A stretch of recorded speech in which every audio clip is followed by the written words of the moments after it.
नमस्कार दोस्तों, आपका हमारे Virat vastu tips YouTube channel पर स्वागत है।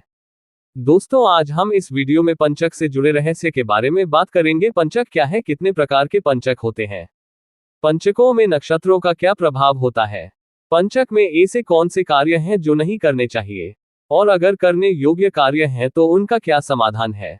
प्यारे दोस्तों, हिंदू पंचांग अनुसार प्रत्येक माह में 5 ऐसे दिन आते हैं जिसमें कोई भी शुभ कार्य नहीं किए जाते हैं।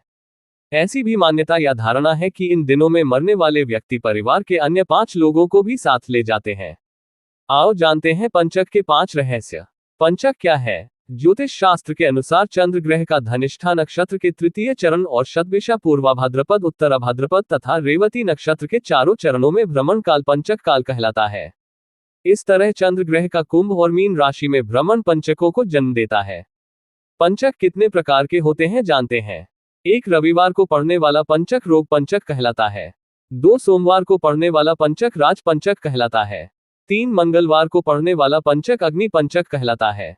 4 शुक्रवार को पड़ने वाला पंचक चोर पंचक कहलाता है। 5 शनिवार को पड़ने वाला पंचक मृत्यु पंचक कहलाता है। 6 इसके अलावा बुधवार और गुरुवार को पड़ने वाले पंचक में ऊपर दी गई बातों का पालन करना जरूरी नहीं माना गया है। इन 2 दिनों में पड़ने वाले दिनों में पंचक के 5 कामों के अलावा किसी भी तरह के शुभ काम किए जा सकते हैं। प्यारे दोस्तों, वीडियो में आगे बढ़ने से पहले आप हमारी वीडियो को लाइक जरूर करें, चैनल को सब्सक्राइब कर ले और कमेंट में अगर आप भगवान श्री राम के सच्चे भक्त हो तो कमेंट में जय श्री राम जरूर लिखें। प्यारे दोस्तों, पंचक में नक्षत्रों का क्या प्रभाव रहता है। 1 धनिष्ठा नक्षत्र में अग्नि का भय रहता है। 2 शतभिषा नक्षत्र में कलह होने की संभावना रहती है। 3 पूर्वा भाद्रपद नक्षत्र में रोग बढ़ने की संभावना रहती है। 4 उत्तरा भाद्रपद में धन के रूप में दंड होता है। 5 रेवती नक्षत्र में धन हानि की संभावना रहती है। दोस्तों, कौन से काम है जो पंचक में नहीं करने चाहिए तो जानते हैं। पंचक में नहीं करते हैं ये 5 कार्य। 1 लकड़ी एकत्र करना या खरीदना। 2 मकान पर छत डलवाना। 3 शव जलाना। 4 पलंग या चारपाई बनवाना और दक्षिण दिशा की ओर यात्रा करना। समाधान: यदि लकड़ी खरीदना अनिवार्य हो तो पंचक काल समाप्त होने पर गायत्री माता के नाम का हवन कराएं। यदि मकान पर छत डलवाना अनिवार्य हो तो मजदूरों को मिठाई खिलाने के पश्चात ही छत डलवाने का कार्य करें। यदि पंचक काल में शवदाह करना अनिवार्य हो तो शवदाह करते समय 5 अलग पुतले बनाकर उन्हें भी अवश्य जलाएं।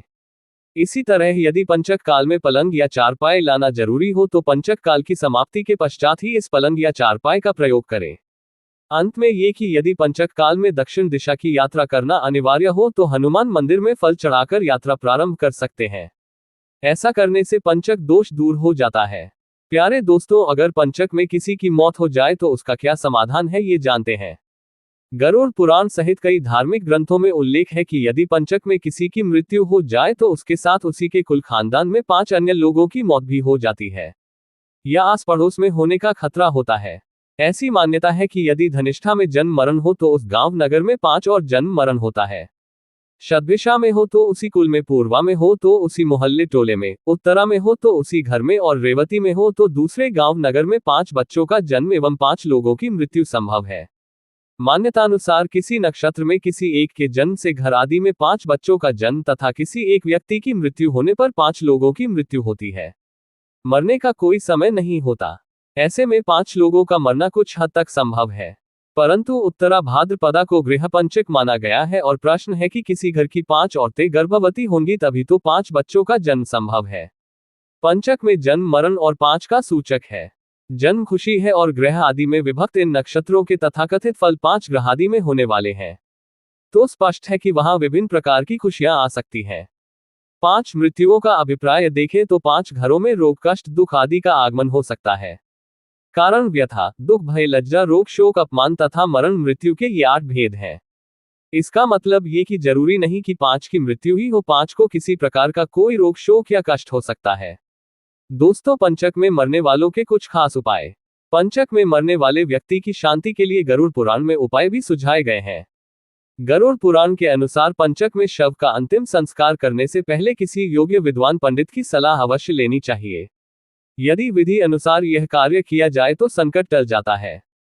दरअसल पंडित के कहे अनुसार शव के साथ आटे बेसन या कुछ सूखी घास से बने 5 पुतले अर्थी पर रखकर इन 5 का भी शव की तरह पूर्ण विधि विधान से अंतिम संस्कार किया जाता है। ऐसा करने से पंचक दोष समाप्त हो जाता है। दूसरा ये कि गरुड़ पुराण अनुसार अगर पंचक में किसी की मृत्यु हो जाए तो उसमें कुछ सावधानियां बरतना चाहिए। सबसे पहले तो दाह संस्कार संबंधित नक्षत्र के मंत्र से आहुति देकर नक्षत्र के मध्यकाल में किया जा सकता है। नियम पूर्वक दी गई आहुति पुण्य फल प्रदान करती है।